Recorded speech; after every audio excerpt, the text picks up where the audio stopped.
Let's face it, Americans are obsessed with the British royal family. I'm not sure if we're enamored with the pomp and circumstance or if we're all subconsciously pining for the days when we too lived under the monarchy. But as for me, give me liberty or give me death! But there's one thing I can say for certain. We love their fancy old junk. I bet you folks don't have one of these.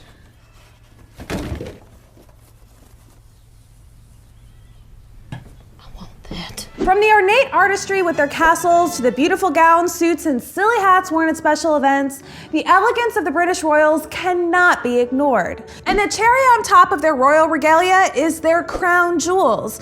And since this is a show about gemstones, obviously we're going to talk about different stones and precious metals that make up these beautiful crowns and scepters. Just like the monarchy itself, the crown jewels have been through a lot over the last few hundred years. Back in the mid-1600s, the crown jewels were melted down at the request of Oliver Cromwell, the man who overthrew the monarchy after the English Civil War. All the medieval and Tudor regalia were completely destroyed, except for 3 swords and a 12th century coronation spoon. You may be wondering why the royal family has a big fancy spoon and why isn't it used for the consumption of Her Majesty's royal frosted shreddies? Cool. Mom's got frosted shreddies? Well, its unique two-bowl design suggests that it's to be exclusively used for ceremonial purposes, like anointing kings and queens at their coronations. And from the spoon, the Archbishop then anoints the sovereign. It really just tips it over his head. It uses a thumb. It's not actually poured over. Oh, it's not like vinaigrette. When Cromwell was vigorously trying to destroy any remaining symbols of the monarchy, a servant, or yeoman, of King Charles I was able to purchase the spoon before it was melted down. Once the monarchy was restored a few years later, the same servant returned the spoon to Charles II, so it could be used in his coronation. Some might say this yeoman was one of the underdogs in the effort to restore the monarchy. You got no fear of the underdog. That's why you will not survive. This spoon is made of silver that has been gilded with gold leaf, giving it a slightly yellow shimmer. And before the coronation of King Charles II, 4 pearls were added to the stem. I'm sure you're dying for me to talk about spoons for the rest of this video, but you know what's way more fun than royal spoons? Royal crowns. And there are several to choose from. The most recognizable of all royal headgear is probably St. Edward's crown because it's the headpiece depicted in the royal monogram of Elizabeth II. This frame of the crown is made of solid gold and is set with tourmaline, topaz, ruby, amethyst, sapphire, garnet, peridot, zircon, spinel, and aquamarine. It's almost like they couldn't decide which stones to use. Then remember, they were royals and could do whatever they wanted, so they just glued on every available gem they had. So I got some more gems on there. That's looking really pretty. But luckily they had a few left over for a less colorful but equally impressive crown called the Imperial State Crown. This royal diadem has many of the same types of stones as the St. Edward's crown, with one notable exception: lots and lots of diamonds. Almost every inch of the crown's gold frame is covered with about 3,000 diamonds, which by itself is insanely impressive, but it doesn't stop there.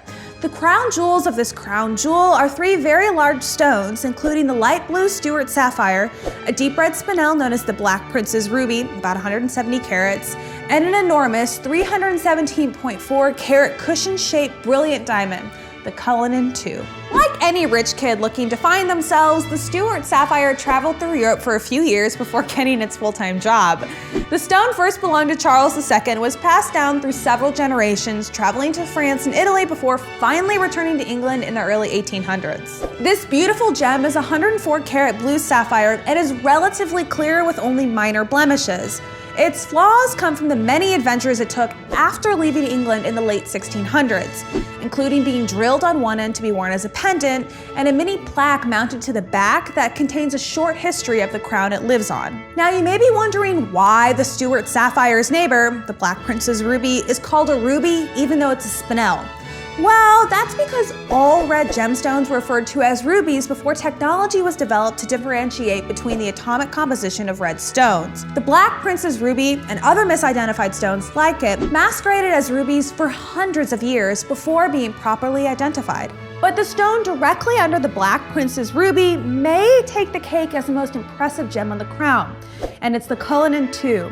This giant diamond was cut from the largest rough ever found, the Cullinan diamond, weighing in at a whopping 3,106.75 carats. This uncut diamond was given to King Edward VII for his 66th birthday. This stone was then cut and faceted into several other items in the collection. Cullinan II's big brother, Cullinan I, lives atop the sovereign scepter with cross, a golden scepter encrusted with diamonds, amethysts, and emeralds. Its little brothers and sisters live on other brooches, crowns, and rings throughout the collection of crown jewels. I realize we've only scratched the surface of the British crown jewels, an act that will quickly get you kicked out of the jewel house at the Tower of London. But in order for us to talk about the entire 140 items in the collection, with a total worth somewhere in the $4 billion range, we'd probably be here for a lot longer than just 5 minutes. Approximately 10 hours later. But don't worry, I'm sure we'll come back to this topic sometime in the future. Do you happen to be a proud owner of a jewel-encrusted scepter or diadem? And would you like to collaborate with us on our unboxing show? I promise I won't shake the box. Let us know in the comments, and don't forget to like and subscribe. For more information on the topics we discussed today, check out the links below. Cheerio.